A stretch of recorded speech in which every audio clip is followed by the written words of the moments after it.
Hello everyone, my name is Jyor Patel and today we are going to summarize what we did last week in our morning sessions. So first we started with basics of programming and what programming actually is. So programming is divided into three categories. It is system software programming, application-based software programming and utility-based software programming. System softwares include uh, programming related to creating operating systems, uh, translators like the high level language convert it into low level machine language. There are mainly three types of translators, which are compilers, assemblers, and interpreters. Compilers translate the code in a chunk of block when it is completely written and compilation process begins. Interpreter translates the whole high level program into low level program line by line.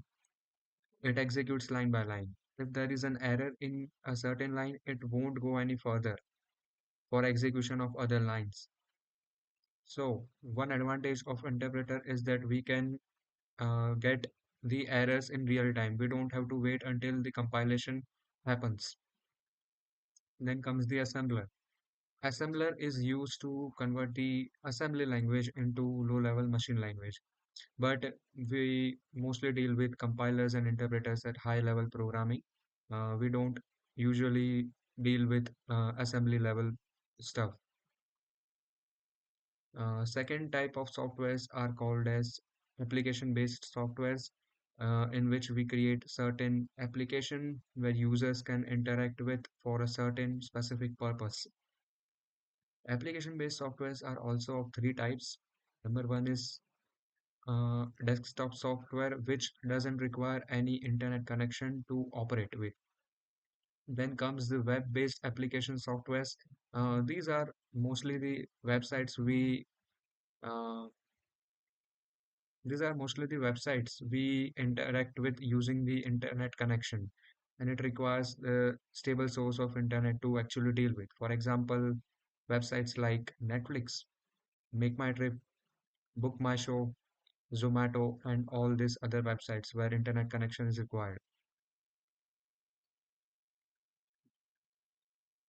Then comes the final utility softwares. Utility softwares are those which we use to get some physical form of output. For example, printers. We use them to get physical hard copies of our soft copies. Then comes the yes, I'm remembering only printer at this time. So let's move forward.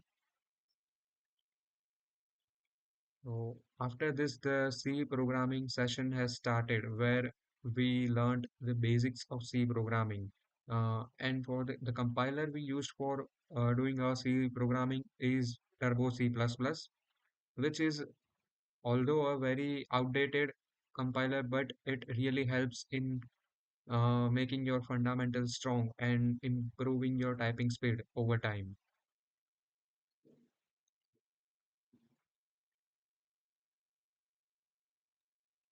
So the very first task of our C language was to create a candy game. A candy game usually involves a candy which is falling randomly from anywhere from on the screen, and we have a basket to catch that candy. And the basket is movable in left and right direction. So we can use any key or we can program any key in a certain way so that when it get clicked, the basket moves in the desired direction. To obtain this, we first have to declare the pixels of the screen, of the candy as well as of the basket. So how can we do it? In Turbo C++, there is an x-axis and there is an y-axis. On x-axis, there are a total of 80 pixels, and on y-axis there are around 25 pixels. Y-axis is vertical axis uh, which is stretching from top to the bottom of the screen, and x-axis is the horizontal axis which stretches from left to the right of the screen. So we can provide the coordinates for the candy as well as the basket, the initial coordinates, after which we can then change them dynamically, like using operators like incremental operator, like using inbit functions like uh, sound, no sound, and delay. We can we can also manipulate the speed of the candy which is falling or the box which is moving left to right to catch the candy by doing certain programming stuff. So that's all for the candy game, and we made our candy game successfully using C language. Then we learned basics of a language, of any particular language, not C language. These basics and fundamentals are in mostly every other language out there. So we first learned about what are data types. Data types are used to store certain specific kind of data. For example, I need to store integer data. For example, I need to store float data. For example, I need to store double data. Double is just float, which is used to store decimal values, but up to very much high precision after the decimal point. Then we also learned about the types of data types. For example, primitive data types, which are inbuilt in a particular language. We don't have to create them and we can use them directly. Then comes the non-primitive data types. Non-primitive data types are those which are used to store the set or the collection of primitive data types. For example, an array. Array is a collection of either integer, float, double, char, etc. But there is one certain limitation. We cannot store multiple data types into a single array type. If the array is declared as integer, we can only store integer inside it.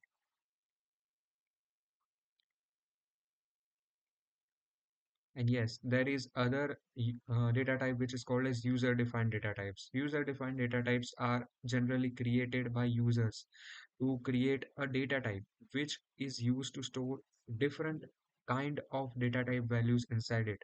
For example, I can create a data type called struct student, where the student, what can a student have? A student has its name, has his roll number, has his school name, has his fees, etc. So all of these values are of different data types when you come to think about it. So, but we can use, we can mm, we can assemble those values in a single data type. And also user-defined data types can be of any name. User can give any name to them. So these are all about arrays and other array functionalities, like how we can perform addition between two arrays, how we can perform division, multiplication, and other certain stuff like searching and sorting, which are some sophisticated algorithms which requires loops. So next concept we learned was loops. Loops are basically used to uh, make programming efficient and less repetitive. They are used to perform repetitive tasks and reduce the lines of code required to perform certain execution. Or there are mainly two kind of loops: entry control loop and exit control loop. Entry control loop checks for the condition, and if the condition fulfills, then only the body of the loop will get executed. And then comes the exit control loop. Exit control loop first checks the condition, and if the condition is holds true, then the block inside then the block won't get executed, and the exit happens from the control flow of the program. Further classification of loops can be of two types: one which is sentinel loop and other which is counter loop. Sentinel loops are basically used for checking the condition. If the condition holds true up to certain point, then the body of the loop will get executed like the normal control flow of the program. If the condition fails to get fails to be fails, the condition fails, then the loop will terminate. Then comes the counter control loop. For example, we want to perform some task, and we know we want it to perform for a certain specific amount of number of times. So we can use counter control loop. Like we don't want to check any conditions, like if this condition is true then and only then it will get executed. No, we want to we want that loop to be get executed until it reaches a certain counter limit.